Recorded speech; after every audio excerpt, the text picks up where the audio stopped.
저녁만 먹으면 혈당이 출렁거린다고요? 낮에는 멀쩡했는데 밤만 되면 숫자가 올라가고 아침까지 내려오지 않아 찝찝했던 날들이 있었을 겁니다. 저녁은 조금밖에 안 먹었는데도 왜 이러지? 하며 손가락 끝이 얼얼한 통증과 함께 혈당계를 내려놓던 순간도 분명히 있었을 거예요. 사실 많은 어르신들이 같은 고민을 합니다. 평소처럼 밥 한 공기도 못 채우고 라면 반 봉지만 끓여 먹었을 뿐인데 새벽에 입이 바짝바짝 마르고 속이 불편해 잠에서 깨고 아침 공복 혈당이 어제보다 더 올라있는 악순환. 그런데요, 여기엔 분명한 이유가 있습니다. 저녁이라는 시간대 자체가 몸에 에너지를 쓸 일이 거의 없는 때라서 같은 음식을 먹어도 낮보다 혈당이 더 오래, 더 높게 머물기 쉽습니다. 그리고 한 가지 더. 저녁 식탁에서는 무엇을 얼마나 보다 무엇을 먼저 먹느냐가 훨씬 중요합니다. 이 순서 하나만 바꿔도 숫자가 달라지는 걸 저는 수없이 봤습니다. 안녕하세요. 내과 전문의 황진철입니다. 수십 년 동안 어르신들을 진료하며 매일 들은 질문이 있어요. 저녁에 뭘 먹어야 혈당이 떨어지나요? 오늘은 제 진료실에서 효과를 확인한 방법을 사례와 함께 아주 구체적으로 그리고 실전적으로 말씀드리겠습니다. 결론부터 살짝 미리 드리면 저녁 식탁에 반드시 올라가야 할 건 섬유질 많은 채소와 질 좋은 단백질입니다. 그리고 밥은 그 다음 정말 마지막에 조금만이에요. 이 순서와 구성만 지켜도 저녁 혈당의 가파른 상승을 막고 밤새 혈당이 흔들리지 않게 붙잡아 줄 수 있습니다. 먼저 이야기를 하나 들려드리려. 68세 이 어르신은 저녁만 먹으면 혈당이 190을 넘겼습니다. 아침 점심은 반듯했고 운동도 하시는데 이상하게 저녁만 문제였죠. 식단을 살펴보니 밥은 반 공기로 줄였지만 반찬은 국물 자작한 찌개에 김치 몇 젓가락, 때로는 식빵 한 장으로 끝낼 때도 있었어요. 이 어르신께 저는 단 한 가지를 부탁드렸습니다. 밥을 줄이는 게 아니라 밥을 뒤로 미루는 것. 그리고 밥보다 먼저 2접시 분량의 채소와 단백질을 드시라는 것. 첫 5분 동안엔 데친 양배추와 브로콜리를 꼭꼭 씹어 넘기고 다음 5분은 두부 부침과 달걀찜을 천천히 마지막에 현미밥 반 공기를 반찬과 비벼 먹듯 마무리하자고 했습니다. 딱 2주 후 같은 메뉴를 먹었는데 식후 1시간 혈당이 전보다 눈에 띄게 낮아졌습니다. 공복 혈당도 서서히 내려오기 시작했고 새벽 갈증이 사라졌죠? 이 어르신은 음식 자체가 문제가 아니었네요. 순서와 조합이었네요. 라고 하셨습니다. 왜 이게 중요할까요? 섬유질은 위에서 음식이 빨리 내려가는 걸 막고 당 흡수를 천천히 만들어요. 단백질은 포만감을 길게 유지해 밥을 덜 먹어도 배고픔이 덜하고 식사 뒤 인슐린 반응을 도와 혈당이 급하게 치솟는 걸 완만하게 합니다. 똑같은 밥, 똑같은 반찬을 먹어도 채소와 단백질이 앞에 있느냐 없느냐에 따라 곡선이 달라집니다. 그래서 저녁에는 반드시 채소, 단백질, 탄수화물 순서가 필요합니다. 여기서 채소와 단백질을 그냥 있는 듯 드시는 게 아니라 정말 충분히 드셔야 효과가 납니다. 제가 권하는 저녁 접시를 상상해 보세요. 손바닥 2장만 한 큰 접시의 반을 채소로 채웁니다. 숨이 살짝 죽은 양배추와 브로콜리, 오이와 파프리카, 버섯볶음이 좋습니다. 채소는 200에서 300g, 2주먹 이상이 기준이에요. 나머지 반 접시는 단백질이 자리 잡습니다. 두부 반 모를 도톰하게 구워 간장 한두 방울, 들기름 반 티스푼과 통깨로만 간을 합니다. 달걀찜은 물 비율을 조금 넉넉히 해서 부들부들하게 위가 예민한 날에도 편하게 내려가도록. 생선은 소금 간을 최소화해서 오븐이나 에어프라이어로 굽거나 무와 양파를 넣고 조리는데 간장은 물로 미리 희석해 염도를 낮추세요. 밥은요? 현미밥이나 보리밥 반 공기. 이걸 마지막에 정말 반찬을 반쯤 먹은 뒤 숟가락으로 비벼 먹듯 마무리합니다. 국은 맑은 국으로 한 국자, 국물은 들이키지 말고 건더기를 먼저. 물은 식사 중 벌컥벌컥이 아니라 식사 전후로 미지근하게 나눠 마시는 편이 좋습니다. 이 구성을 현실에 옮기려면 장보기부터 달라져야 해요. 저는 환자분들께 늘 채소 바구니를 만들라고 합니다. 양배추 한 통은 심을 도려내 4등분으로 잘라 랩에 싸서 냉장, 브로콜리는 꽃봉 오리 부분을 한 입 크기로 떼어 지퍼백에, 버섯은 밑동만 다듬어 종이 봉투에, 당근은 손가락 마디 길이로 썰어 물에 담가 두면 언제든 꺼내 씹을 수 있고, 오이는 반으로 갈라 씨를 긁어내면 물이 덜 나와 오래 아삭합니다. 두부는 물기를 닦아 한 번에 먹을 만큼 썰어 지퍼백에 나눠 얼려 두었다가 찌개 말고 구이로. 생선은 비늘과 내장을 손질한 포션 제품을 사용하면 더 간단합니다. 이 준비가 되어 있으면 귀찮아서 라면으로 흐르던 저녁이 10분 만에 안전한 저녁으로 바뀝니다. 그래도 나는 밥심인데 하시는 분, 밥을 끊자는 뜻이 아닙니다. 밥의 자리를 줄이고 순서를 마지막으로 바꾸자는 겁니다. 72세 박 어르신은 하루 종일 일하고 들어와 라면 반 봉지에 밥 한두 숟가락을 말아 드시는 습관이 있었습니다. 금방 배가 꺼져서 늦은 밤 과일을 한 접시 더. 저녁 혈당은 220, 아침 공복은 160을 넘나들었죠. 저는 라면을 곤약면 멸치 육수로 바꾸고 면을 넣기 전 브로콜리와 양배추를 먼저 데친 뒤 그릇에 깔고 그 위에 두부 반모를 큼직하게 잘라 얹으라고 했습니다. 마지막에 곤약면을 소량만 넣고 국물은 절반만. 과일은 방울토마토 5알로 대체.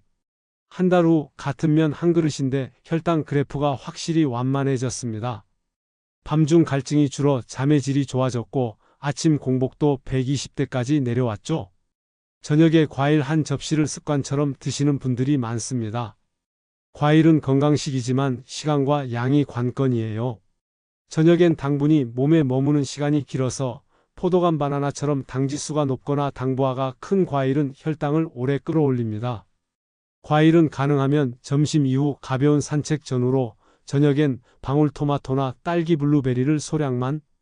그래도 입이 심심하다면 당근 스틱 2-3개를 2분 3분만 살짝 데쳐 치아 부담을 줄이고 통깨를 살짝 뿌려 씹는 시간을 늘려보세요. 씹는 시간은 포만감과 직결되고 포만감은 늦은 밤 부엌 문을 여는 일을 줄여줍니다. 이제 한 주 저녁을 통째로 그려볼까요? 월요일엔 양배추찜과 두부부침, 고등어 오븐구이, 현미밥 반 공기. 화요일엔 브로콜리 버섯볶음, 달걀찜, 닭가슴살 소금물에 데친 것 약간, 보리밥 반 공기. 수요일엔 오이 무침은 설탕 없이 식초 한 방울과 참기름만으로, 연어 스테이크를 레몬즙으로 마무리, 두부 미소 된장국은 건더기 위주로. 목요일엔 애호박 볶음을 기름 거의 없이 센 불에 빠르게, 조갯살 맑은 국 한 국자, 잡곡밥 반 공기. 금요일엔 버섯을 듬뿍 넣은 소고기 불고기 간장은 절반만, 상추 깻잎 쌈으로 밥을 감싸 한 숟가락만. 토요일엔 단호박을 찜으로 소량, 병아리콩 샐러드에 올리브유와 레몬즙 한 바퀴, 꽁치 오븐구이. 일요일엔 냉장고 정리 겸 채소 비빔 접시를 만듭니다. 데친 채소 4가지와 두부를 큼직하게 썰어 고춧가루 없이 간장 식초 참기름으로만 무쳐 밥 대신 채소 단백질 그릇을 완성하세요.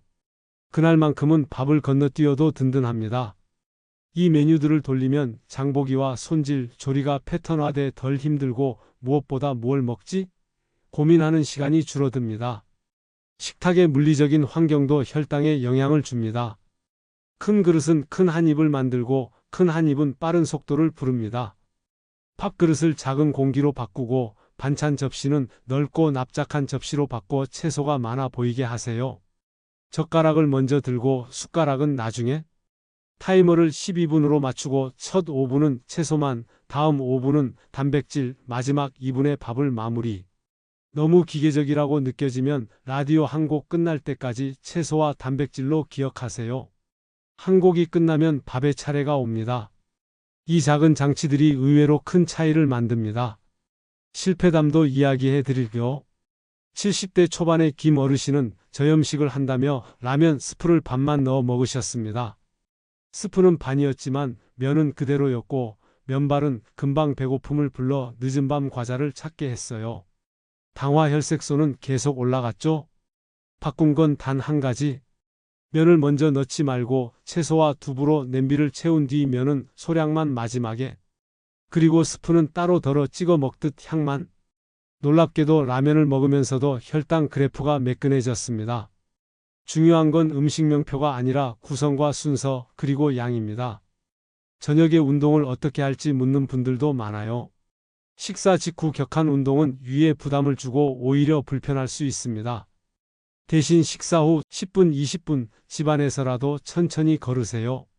복도를 오가도 좋고 거실에서 팔을 크게 흔들며 발뒤꿈치를 드는 가벼운 동작만 반복해도 혈당이 조금씩 내려가는 걸 보실 수 있습니다.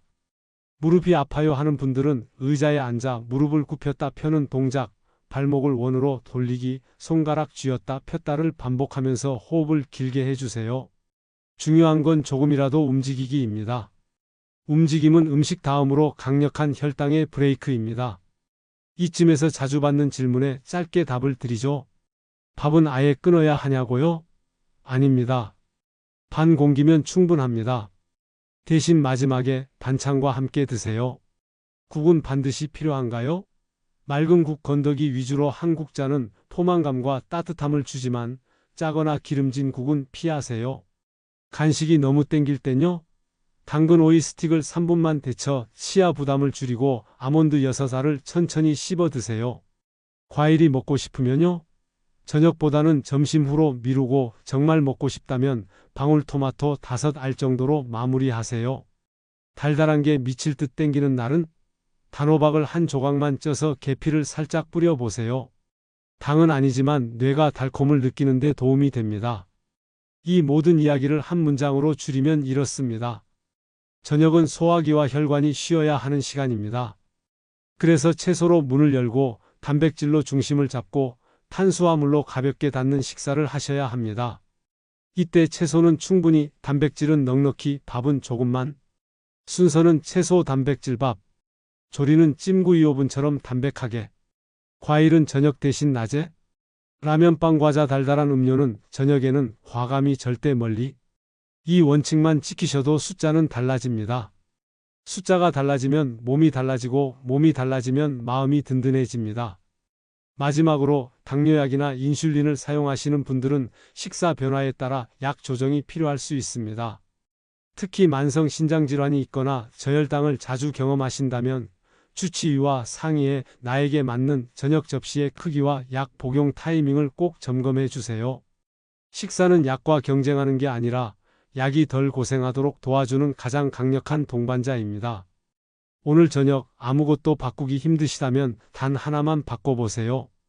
밥을 마지막에 먹는 것, 그리고 그 한 숟가락을 반찬과 함께 천천히 씹는 것. 내일 아침 혈당계가 조용히 알려줄 겁니다. 맞는 선택이었습니다. 여러분의 식탁이 내일의 혈관을 만들고 그 혈관이 여러분의 내년을 지킵니다. 제가 진료실에서 그리고 이 채널에서 끝까지 함께 하겠습니다. 구독과 좋아요, 알림 설정을 눌러두시면 다음 주에도 여러분의 저녁 식탁을 더 단단하게 해줄 레시피와 팁을 가져오겠습니다. 오늘도 수고 많으셨습니다. 이제 채소부터 천천히 시작해 볼까요?